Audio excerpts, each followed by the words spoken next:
Hi, everyone. I am with Kaylene Leeds, owner of Studio K, and she's here to share with us her perspective of the impact of the COVID-19 health crisis on her business and some ways that she is thinking about moving through this. So, thanks for being with us, Kaylene. Yes, thanks for having me. So, can you share with us a little bit of background on your business? Like what did your business look like before this health crisis? Sure. So I have a shop off of my house. It has a separate entrance and everything. So I'm actually not down on the avenue, and I don't employ people. I just have myself working, and I started it originally because I had still a lot of small children left in the home, and since then I am down to just one right now. And so it allows me to work flexible hours of times and days and everything like that. And so that's kind of why I stayed at my home. I've had to build it by just word of mouth since I'm not down in public where people can see it. Um, so that's been kind of different. Luckily, my husband is a big supporter of mine. So he helps build my business. So before this, I worked, I would say part time, more so just because of my kids and everything. But yeah, it's been interesting to watch it. A lot of businesses I see, like restaurants, are saying, okay, help support them by gift cards or something like that. And for our industry, I mean, that'd be great. But I think about that, like, okay, if we accept gift cards or we're selling them, right now, then when this flips around, we're essentially still not making money because we have to take that time now where it could take an hour to 2 hours depending whatever on you're doing. And so you're going to hit a time where you're just not financially making any money like I was before. Right. So your industry was ordered to shut down. Hmm. And as of right now, what is the date given to resume operations?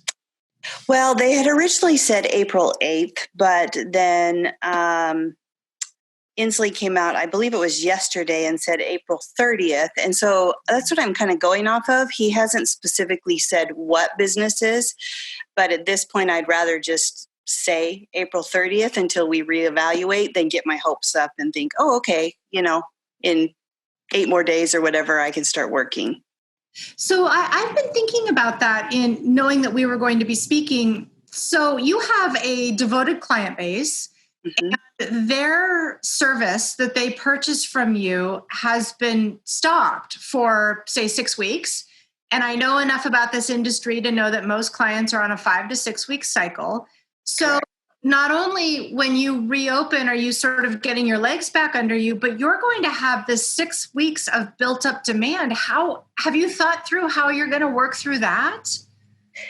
Yeah, and actually, I was just talking to my husband about it the other day.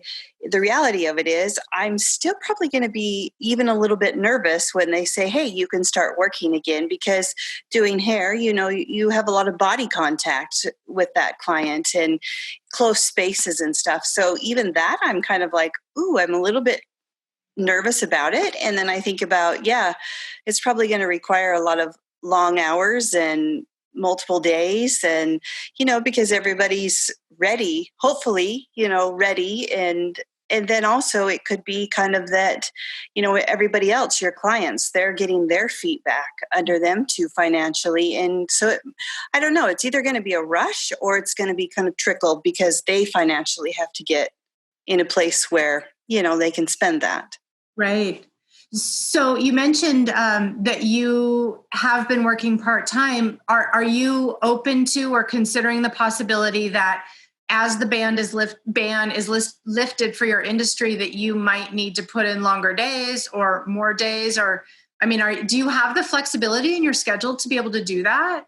Yes. I mean, luckily I do because, like I said, my shop is off of my home. So I am able to, and I did anyways. There were a lot of nights that I'd work until 7, 8, 9 o'clock at night because I would have, nurses that would get off at 7, or some of my clientele, doctors that they don't get off at, 6, 7 o'clock. And so I would work evenings. But I think we're definitely in our industry are going to see that. And some of us that can have done that, it won't be a big deal, but some that, have families that they need to get to. And yeah, if you want to make the money, you're going to have to, extend your hours and your days that you work. Right. So in addition to the COVID-19 health crisis, basically bringing what I'm assuming is a big part of your income to a halt, unfortunately, some business owners I know have this has prompted them to to challenge them to think about their business differently. Meaning once the ban is lifted or once we all get back to life as normal, whatever that looks like, they're going to approach their business differently. Are you having any of those kinds of thoughts, or are you thinking as soon as the ban is lifted, it's business as usual for me?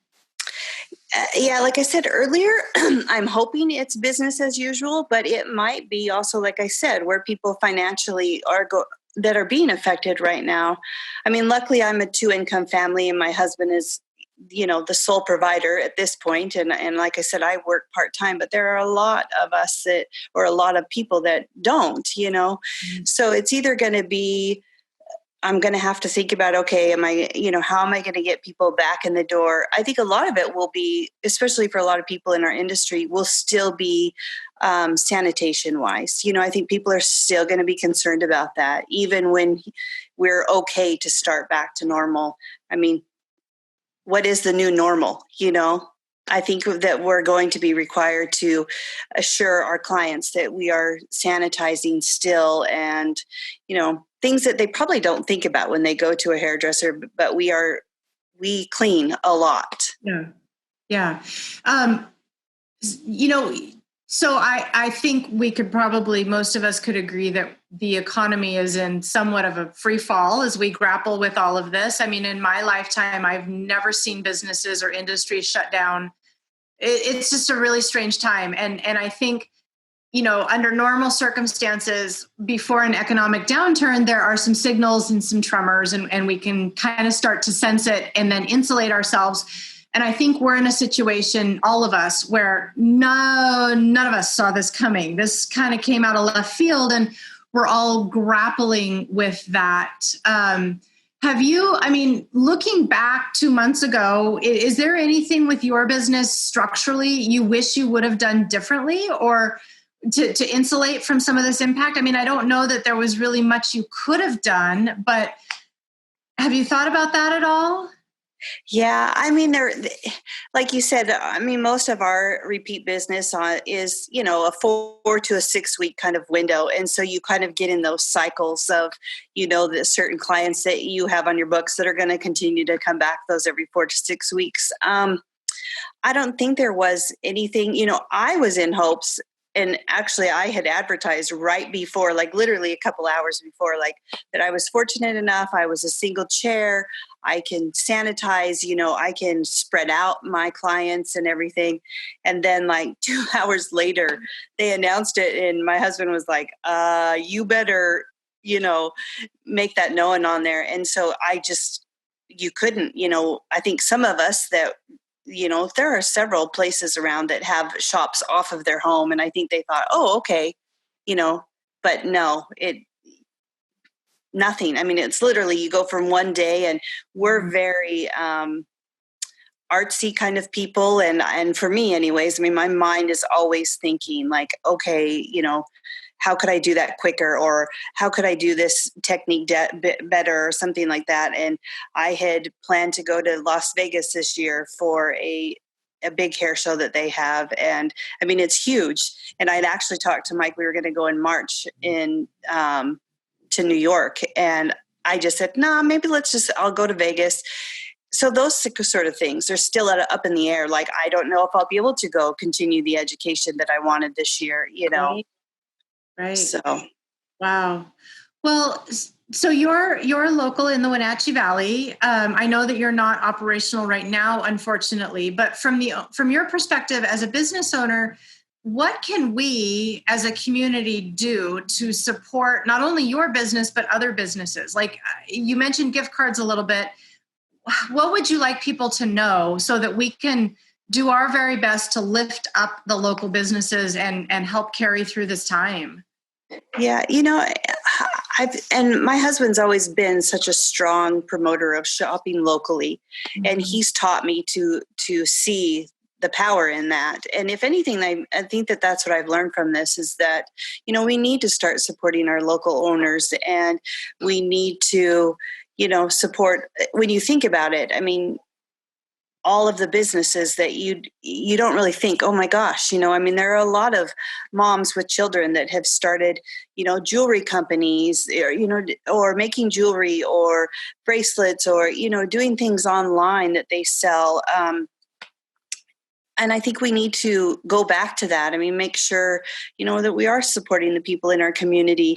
And that's one thing I do like about the Valley is that I feel like we're small enough, but we're, big enough too, but we still remember the roots of where we came from, or the people that have been in business for years, or the trickle effect of it. It was a grandpa shop, and then the grandson, and then the son. And, we need to start supporting those locally, and I've noticed, there is a Facebook page for hairdressers, and they're really pulling together and supporting each other.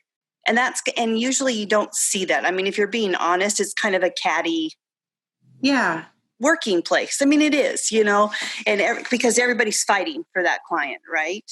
But I have noticed a lot of support. I mean, I have a couple girlfriends that are hairdressers, and we support each other, but you don't see that in a whole usually. Yeah, that's really neat. I mean, it's too bad that it took this to get us there, but I don't know, maybe that's a little bit of a silver lining. Yeah, I think so. I mean, I'm just excited. Like I literally just sent a text to, it's Ruth that does earrings. And I'm like, look, I'm wearing your new, your earrings that you made. And I mean, it's stuff like that. And I have clients now that they text me and like, oh my gosh, as soon as it's off, as soon as it's lifted, will you get in contact with me? Or, the clients that I check in with that, are nurses or doctors or whatever, and just say, we're thinking of you. Or to me, it's really about relationships. Yeah. Small businesses build relationships. Absolutely. Something tells me as soon as the ban is lifted, you are going to be very, very popular. Going to be blowing up. So thank you for the time and your perspective. I appreciate it very much. Yes. Well, thank you so much.